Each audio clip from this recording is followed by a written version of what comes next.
When you're out there, it's so wonderful to not have any of that like infrastructure in the background that you're looking at all the time. It's beautiful. Climate change, like there's no hiding that it's happening, but it's just so important to get more of an understanding how you can impact it or help reduce it.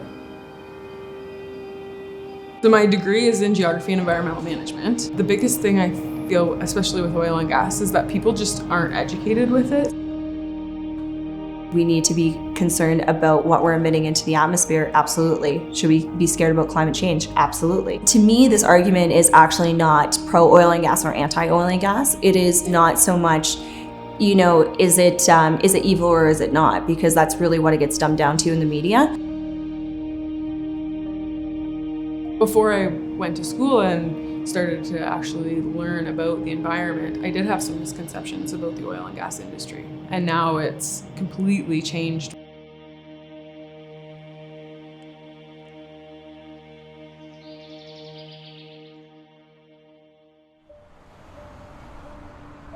I'm more on the local movement, and that's my main focus. It's we need to be buying our commodity locally, and we need to be, of course, in Eastern Canada using it from Western Canada, period. I think the proper question that we need to be asking is not if we want oil to be produced, but where do we want the oil to be produced? When we think about demand, it's forecasted to grow by 27% by the year 2040. So oil is not going anywhere.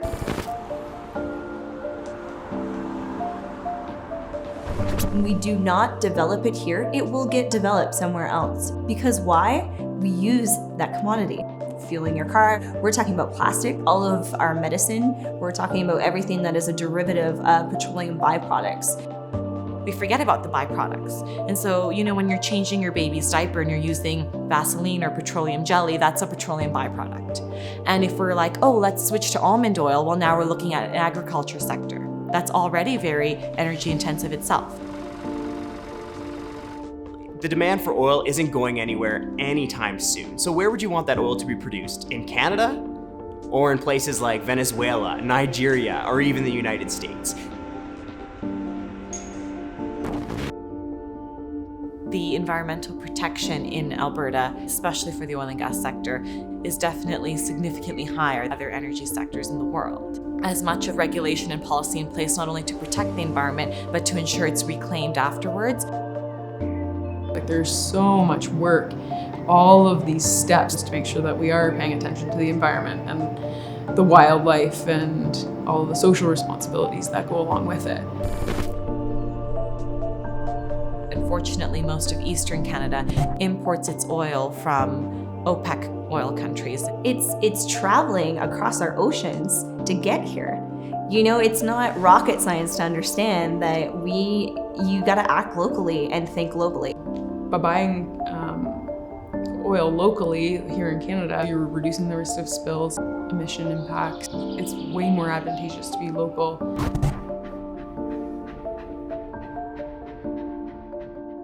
Our regulations being so strict, you know, we put high expectation on it to have clean oil, and we pass that responsibility off to somebody else, but we can't stay accountable to make sure that they are exporting it as environmentally friendly as we are.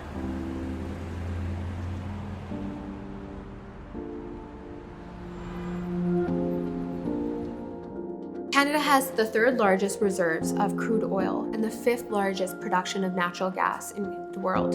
So when it comes to being able to take our reserves and our products and get them to the markets that we should, we're significantly behind other countries such as Saudi Arabia and the US. And the reason is because there's a lack of pipeline. There's a chronic lack of pipeline. We're unable to move our products to the east, to the west, and even the south.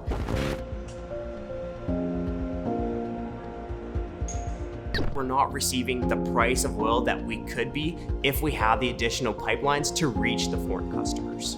The Trans Mountain Pipeline expansion, for example, was going to inject billions of dollars into the economy and create thousands of jobs. We would have enough money to build at least one new hospital for every single province or territory, or to fully fund 25,000 new teaching positions in Canada, or we'd even have enough money to exempt all 3 maritime provinces from paying federal taxes for a year. We're not getting our right fair share of it. And that affects our negotiations, that affects our NAFTA agreement, that affects everything, because we're getting taken advantage of in a mass global scale, and people know that around the world.